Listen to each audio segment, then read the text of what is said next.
Dan Tocchini, thank you for being with me today on the podcast. My pleasure. Thanks for having me, Amy. I appreciate it. Yeah, absolutely. I'm excited about the conversation that we're going to have. We're going to talk about how to deal with conflict proactively and constructively. We know conflict happens in our world. Like if we're doing anything remotely interesting or complex or that involves people, right, we're going to have conflict. And I know, Dan, that you like to start with mindset. So let me Yeah. ask you, how do you think about conflict, or what mindset do we want to be in to effectively approach conflict? Well, immediately what comes up for me is this is perfect. In other words, this is perfect. What I have is exactly what I need to bring forth what I'm committed to.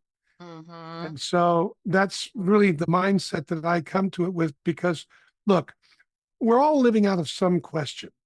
Uh, but our default question is, am I going to survive this? And when it comes to conflict, most people go, oh, heck, there's something wrong, bad, or broken here, which immediately kicks in fight or flight. The amygdala gets going versus, oh, perfect. This is what is wanted and needed for me to get to what's next, right? This is Yeah. for whatever I'm committed to. So it's that mindset that's going to be able to see potential, new possibilities without feeling the like it's a threat necessarily, Mm. right? If I think it's perfect, then I'll draw closer to it to find out how it's perfect.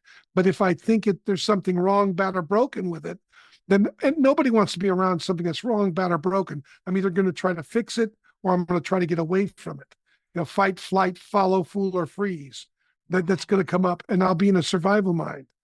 So Yes. that's the first thing that I want to get my mind in that place.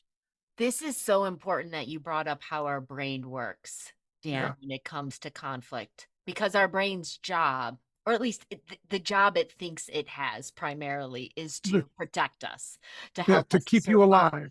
That's right. Yeah. So it's constantly looking for threats. And to counteract that, we tell our brain and we tell ourselves, this is perfect. Yeah, Because we want exactly. people to have opinions. We want them to be engaged. We want to figure this out, right? This is perfect. How do I lean in? Yeah. I And love it. the second thing the brain's conditioned to do is to save energy in case it needs it to save the body. So Mm, we have natural biological responses. If we already think we know what's going to be said, we have a tendency to get edgy and want to move on like it's not important. And then that sets up an edge in the process rather than, oh no, I need to hear everything. Even if I think I know what's going to be said, what might I not know? What might I not be aware of? And that kind of attentive listening helps unplug somebody else if they're really upset or angry or fearful. If I can hear everything they have to say, not react, mm, listen, ask thoughtful questions to connect, it de-escalates if there is edge or anger or resentment or things or fear, it'll tend to de-escalate that or unplug that. So there's more room for us to get shoulder to shoulder instead of head to head. Oh, you said a number of great things, Dan. There's a couple of things that we need to overcome with our brains here, right? That Yeah. the brain is trying to save energy, it's trying to make shortcuts, right? Oh, Yes. this information coming in. This is like this thing I saw before. I know how this is going to go. Right on. And to counteract that, I don't know, right? I haven't had this conflict with these people in this situation before. I got to get curious. I got to And ask questions. you hit it. Then that filters some basic biological filters, and you named one of them, which is how is this like what I knew before? And the minute I do that, anything that's not like what was before looks like a threat. It's Oh, unknown. unfamiliar. Yeah. But if I'm like, okay, good, what is it I haven't heard yet? What is it I need to hear in order to, like to find what's possible here? What am I missing? What are they saying? Do I really hear what they're saying, or do I only hear what I'm making up about what they're saying? Those are all Right. real live conversations that biologically kick in, right? Yeah. Yeah. I want to repeat those questions for the listeners, Dan. What haven't I heard? What do I need to hear? What's missing? We tend to listen for how things are the way we want them to be. And if there's something missing, then we think there's something bad, wrong, or broken versus, oh, no, shoot, what can I learn here? And what will that open up with regard to what I'm committed to in the conversation? Which is another thing people tend to be a little foggy on, which is really problematic, is what do I want from this conversation? What is it I want to have happen out of this conversation, both relationally and result wise, action wise? Yes. What do I want for the relationship and in results? Yeah. Otherwise, our brain's desire to get out is going to take over unless we're clear on our commitment to what Yeah. we want. That's Yeah. you know, it's exactly what occurs. We will start to get diverted, and we start jousting with ghosts. We Mhm. start jousting with past situations that might look like this that we don't want to have happen again, and that's one of the biggest enemies of ever of reaching common ground where we can work something out in a conflict. You have great phrases, Dan. Jousting with ghosts. Yeah, You also said something else that was really powerful about our positioning, our thinking about it. And I think you said rather than head to head, shoulder shoulder to to shoulder. shoulder. Yeah, so we have look, usually when we're arguing, this is what people don't realize, or at least the executives I've worked with tend to be a little bit disconnected from, is that if you're arguing with somebody, you probably care about the same thing. Mm, What you're arguing about is how to take care of it, right? mhm, Like what you want to do might be different than what I think we should do, but we mhm. both have the same concern of seeing it turn out. And so then if we can understand that, we can get shoulder to shoulder. Because if we're really about it turning out, and you have a more effective way of doing that, or another, a more abundant way, a resourceful way of engaging whatever we're up against, I want to hear it. Yeah, but we care about the same thing. Dan, let me pause us here and tell listeners more about you. Okay, good. Yeah, Dan Tocchini III is a business and social entrepreneur, a published author, a master trainer, executive coach, leadership whisperer, culture development specialist. He's also the host of the podcast called The Naked Leadership. He's founder and senior partner at Take New Ground, a subsidiary of Human Performance Unlimited Inc., where he champions founders and executives to scale their organizations. After 30 years of transitioning individuals, teams, and organizations such as Disney, ESPN, and Microsoft from their current state to a desired future state of fulfilling their vision, Dan's passion for leaders makes no question too dangerous and no conversation too difficult in delivering meaningful long term results. That's why we knew we wanted Dan here to talk about dealing with conflict effectively. Thanks for being here, Dan. My pleasure. Like I said, I love it. It's great talking with you. I enjoy it. Yeah, me too. Okay, so once we're in an effective headspace, Dan, thinking about conflict, the mechanics of a conversation can come more easily. But tell us about your framework for having difficult conversations. Like I said, you want to be clear about what you'd like, what you want to have turn out. Yeah. Yep. The relationship you're committed to with the person. But then you also want to be able to, if there's a conflict, there's something that you want to communicate. So you want to be able to articulate the conflict clearly before you do move on. Like, this is what's upsetting me. This is what I'm concerned about. This is what I'd like to talk about, whatever that is, however that looks. And I Mhm. want to state it as clearly as possible. And then I want to make sure I can give them an example. Okay, Like, great. this is what I'm concerned about. And I give them something that we've been discussing or gone through together. And it exemplifies what I'm concerned about. Great. So they have both the conceptualization I've given them, the framework, and then an example of what I'm deriving that idea from. Now, when I do that, this whole time I'm open to the fact that it may not be the way I see it, but I want them to know how I see it. Right. Okay. So, and Yeah. so I'm going to like, so when you get in an argument, you want to argue as if you're right, but you want to listen like you could be wrong. Oh, that's beautiful. You're so right, but you could be wrong. You might want to listen that way. Right. Yeah. So ahead of time, I'm assuming this is in the prep, right? What do I want?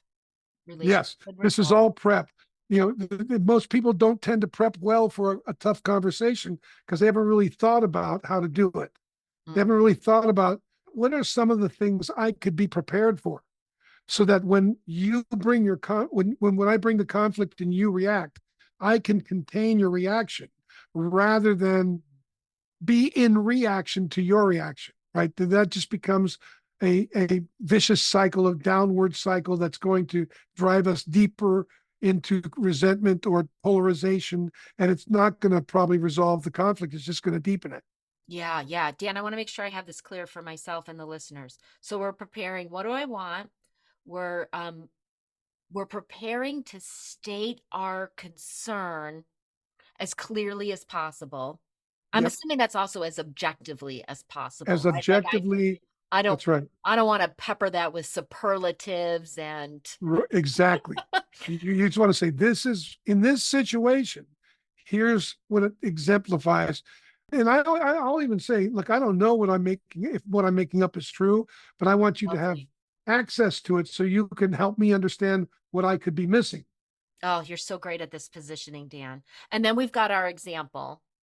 Yeah. And then am I also hearing we're preparing for possible reactions we Oh, might get from absolutely. the other Yeah. person? They They may might, go they might go to defense about what they did, in which case I want to hear it. Okay, good. I'm like, I would reaffirm them like, look, I'm just checking in on what I'm think it is. And if it is that, that's not a problem. There's a mindset issue here. And mm-mm, that is most of us don't really understand trust. We understand trust from a cultural perspective, which is really kind of upside down to me. It goes like this: if you do what you say, then you're trustworthy. okay. If you don't do what you say, then you're not trustworthy. Okay. Now, that's a problem, particularly in conflict management, because it takes trust to be encouraged, because courage is the activator of all virtues. It takes courage to be able to say what you think. And I found that whenever I don't say what I think, it's because I'm afraid of the reaction, Mm-hmm. right? Or I'm afraid that I could be wrong, or I'm Yeah, afraid that I'm going to be exposed or it's going to be used against me or whatever. yeah. So it takes courage to say, this is what I think. Now, I'm not saying when I do that, I say, look, I'm just telling you this so you know where I'm at. Otherwise, I would be an imposter with you. And this is going on for me. And it's not working for me. And I'm open to the fact that I could have it off. I could miss something. So that's why we're having this conversation. All of that is going on in the background of my mind. But I'm extending trust. Now, what I mean is, give you an example. In the example I gave of the culture where you do this and I now you've earned my trust. Well, that's not trust. Mm, That's really not trust. That's a guarantee. I think that because you did it before, you're going to do it again. And if you don't do it again, then I'm devastated. yeah. Right. But if I'm in a mature trust, I would say, this is what you, so you broke your promise. Maybe, I don't know. It looks like you did, or you didn't do what you said, etc. There's a conflict. Now, if I'm in the old mindset, not only did you break your promise, but now you're not trustworthy. Mm, I'm not trust, and I can't trust you, right? mm, But if in my mindset, if you break the promise, you made a mistake. You missed something. Something was more important than this. I need to find out.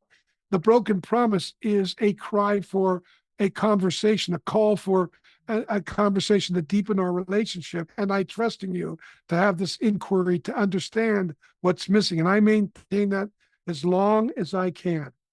Even if you decide that this isn't going to work out, that's great. I find out early. I don't have to play this out any longer. I'm prepared for the worst.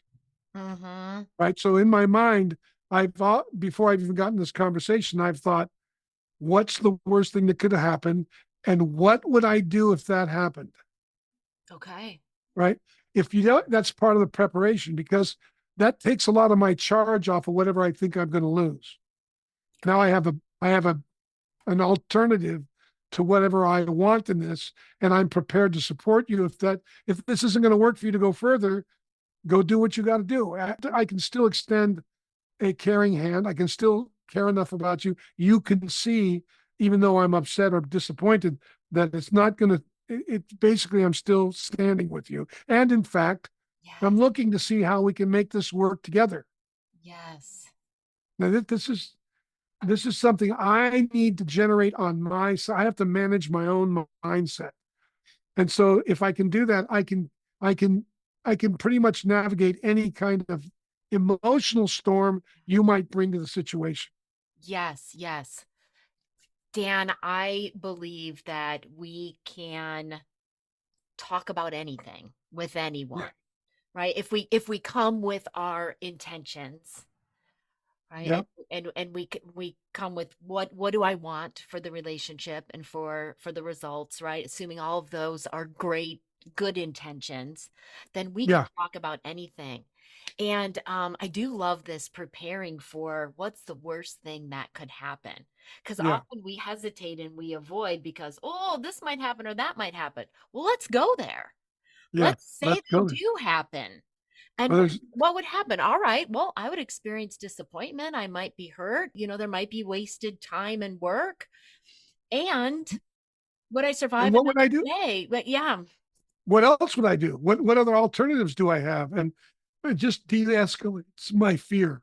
Yes. And it's an interesting dynamic because there's all kinds of clinical studies on this type of thing. So when people get anxious about what's happening, one of the best things you can do is have them willfully look into the anxiety. What is it that's giving? Because anxiety is a fear of the future. Right? Yeah. Let's just say that future is coming. What would you do? Now, the studies show that you can't force somebody to do that. In fact, they'll get more distrustful. But if they're willing to look into the future, if they're willing to take a risk and look into what they're most anxious about, the anxiety will decrease. Mm. If they're looking at it like, what would I do? As they become familiar with it, it's less of a threat. It's more, they start to see the possibilities in it if it did occur. That's great to know because it feels counterintuitive in the It's moment. counterintuitive. Because Most of I feel like working if in we go there, I'm going to get more worked up about it. yeah, right. Dealing with conflict is paradoxical to say the least. And like you would think looking into the problem would produce more anxiety. And at first it might, but the more you look at it, the less you are anxious about it because you become familiar with it. Oh, And right. It becomes more familiar. Our brains like that. I want now, to loop back to what you said about trust, Dan, because I think that this is really critical. If we're going into a conversation and let's just say that the person didn't do something that we thought that they had committed to, right? And now we're in that mindset of, I can't yeah, trust them. They didn't do this yeah, thing. But if we think about trust differently, um, I think it's Lencioni, Patrick Lencioni, that calls that first kind of trust predictive trust. yeah, It's just the, it's like it's a surface, it's a yeah, transactional kinds of trust. But yeah. can I trust you, Dan, to stay in this conversation with me and to talk about this? You're trustworthy as a person. I'm going to be able to explore this conversation of what's important to you. What do you value? What came up for you in that situation? What How was do you yeah, see this?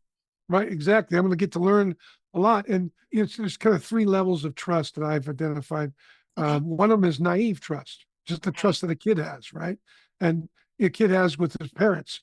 And then, that gets devastated when the parent betrays them and they usually swing way over to the other side. I'm not going to trust you to give me a reason to. Natural swing. The Yeah. other one is it's like an ignorant trust. I'm ignoring the possibility that's always there that you could betray that what you said. A mature trust knows that we could betray our word at any moment, me included. And if I know that, I'm going to be, because if I think you're always going to do what you said because you did it before, I start to take you for granted. I Mm, stop checking in to see mm, how you're doing, what's wanted and needed. Is what we've agreed to still relevant given the background of your interests? Because something could change in your background. You could have a death in the family, a sickness, some crisis that arose with your children where no longer is the interest at the level it was before that. And now you need probably to be released from the current agreement and renegotiate how it is like that. So if I'm paying attention and I see shifts like that, I can always check in with you mm. if you're too preoccupied or missed it or you're in some trauma. I can always check in and see if this is still working. If you've always produced and I've not thought about that and I've just taken it for granted, then I'm probably not going to catch that out, and I'm going to be you know devastated even when you Right. missed the agreement and you had, Yes. but you did what your interest told you how to do, and I could have seen it and I didn't. I am hearing that it's active. It's This very kind active. of trust is active. And it's easy to think, oh, yeah, I've got my high performer on my team. I just delegate to them and they just go and do awesome work. And of course, we don't want to micromanage that person. We don't need to provide them support that they don't need. Yet I'm hearing there's an activeness here of we're checking in, we're looking, we're being Yeah. aware. Well, and a lot of leaders don't create a narrative that they can work in, right? Like it's either I'm micromanaging you or I'm not. It's like, passive aggressive versus, hey, I'm just checking in. Do you need anything from me? Like I'm a resource for you. Just checking in. I noticed this over here, but I just wanted to check in. Is there anything I can do to support you with that? And I'm not telling them what they should do. I'm seeing if they need something from me because I Yeah, see some indicator that may look like they're not on it. yeah. Now, what most people don't realize is people say, well, how much permission do I have? Well, if you want to know what your permission gradients are, you got to look at your promises. See, when a promise is made, it's a transfer. So if I make a request of you and you say yes, now we've established a promise, Yep. and that binds us in either honor, conscience, or law to do or not do something, and it gives you the right to expect from me and me to expect from you the performance or forbearance of the act promised, right? So the minute you make a promise, you transform a right you have to yourself into a duty you have to somebody else, Okay. into a responsibility, Yep. a commitment. Yep. And they have the right to expect and claim it during the period of time designated by the promise. Yep. Unfortunately, most people wait till the promise is broken before they say something, even though they saw something long before that. There's a risk here that I might not be able to do what I said that I was going to do. Let me get in front of it. Yeah. And, or they see a partner that may not be in front of it and they don't want to say anything. And then they use the promise on the back end to bludgeon the partner when they're actually complicit because they saw it and they have a responsibility. So Mm, if I don't think it's going to be fulfilled, it behooves me and respect to you to just check in, because if there's yeah. something needed, I could probably help. If not, we can renegotiate or we can do what we've got to do to support the integrity, the fullness Mhm. of the vision that's represented in the promise. Because Mm, that's how a vision comes into reality, right? And the process of that should deepen the relationship. When, like, if you break a promise, it could deepen our relationship if we just sat down and had a conversation. I could learn what I was missing. There were signs I didn't pay attention to, or I saw them and didn't act on them, and then talk about that. And you said, "Gosh, plenty of room, Dan." Oh my God! So it deepens yeah. our understanding of each other. Yeah, yeah.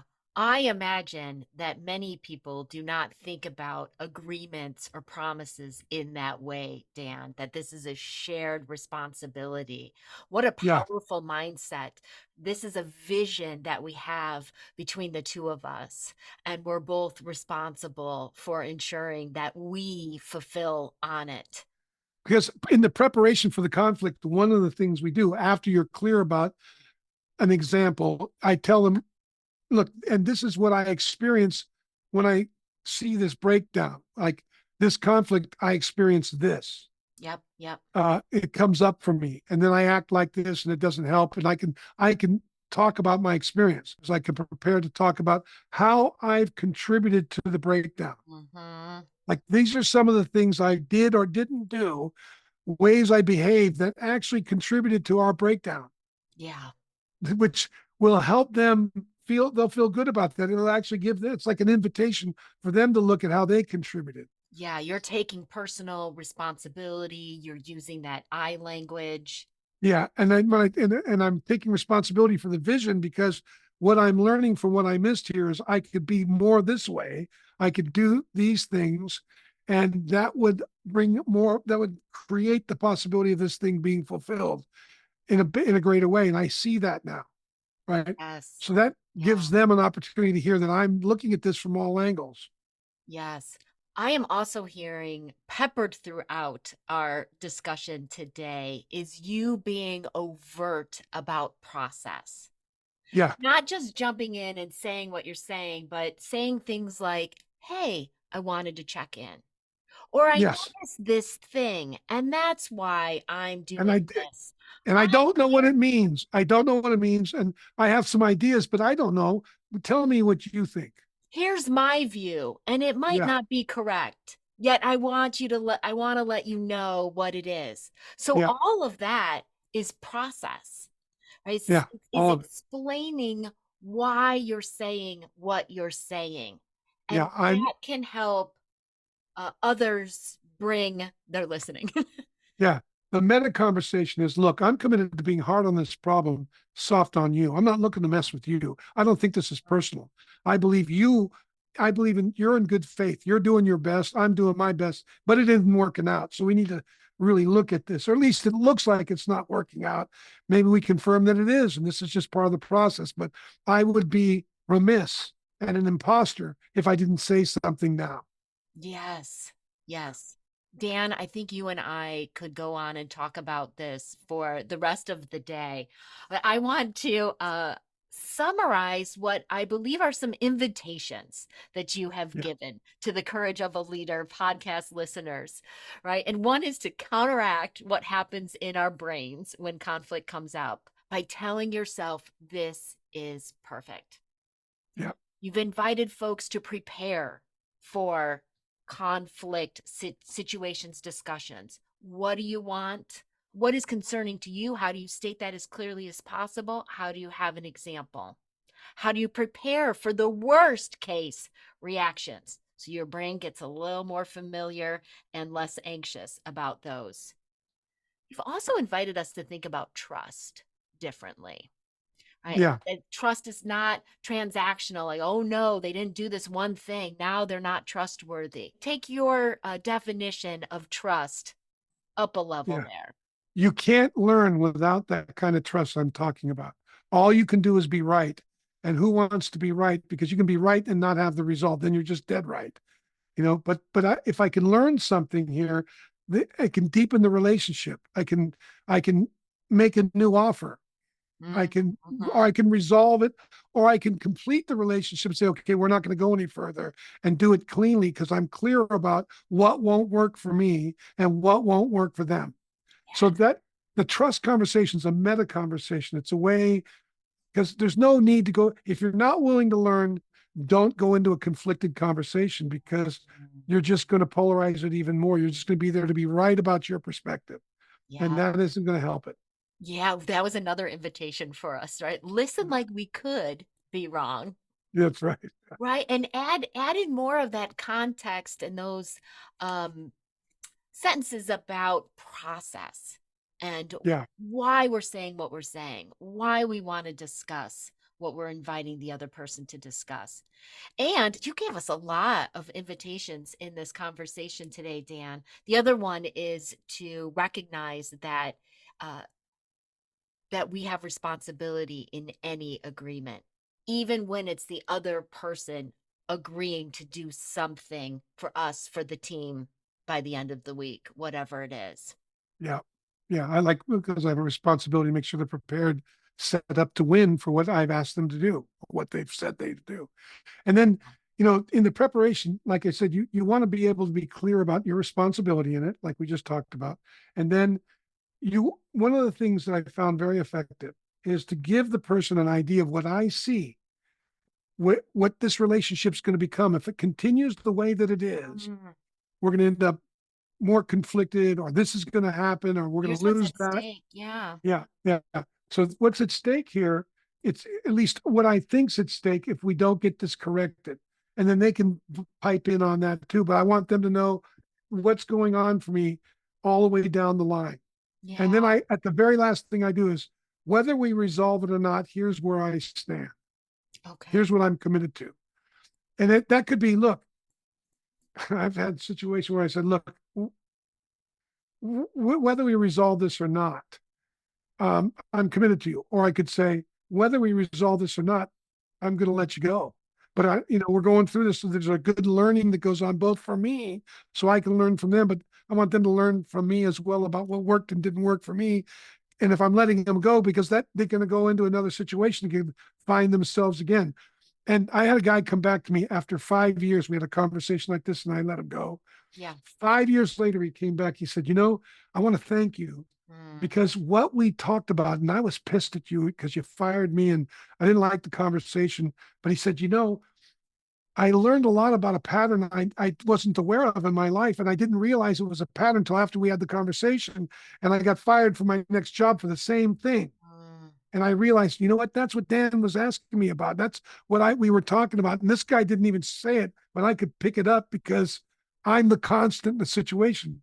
And I ended up hiring the guy and worked with me for years after that. Oh, I love that ending, Yeah. right? But I'm hearing that when we lean in, when you drill down on the conflict, right? I'm going to be hard on the situation, soft on the person. And then and you're bringing that, I'm listening like I could be wrong.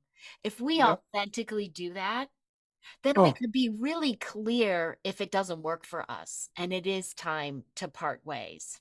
yeah, exactly. And I've And you can had own that, your yeah, you can own your decision. They may like it or not, but you're clear by why you did it because you've prepared and you go, you know what? This isn't going to work for me to go any further. I'm just not willing to do it. really great, Dan. Thank you so much for sharing your insights and obvious experience in this arena.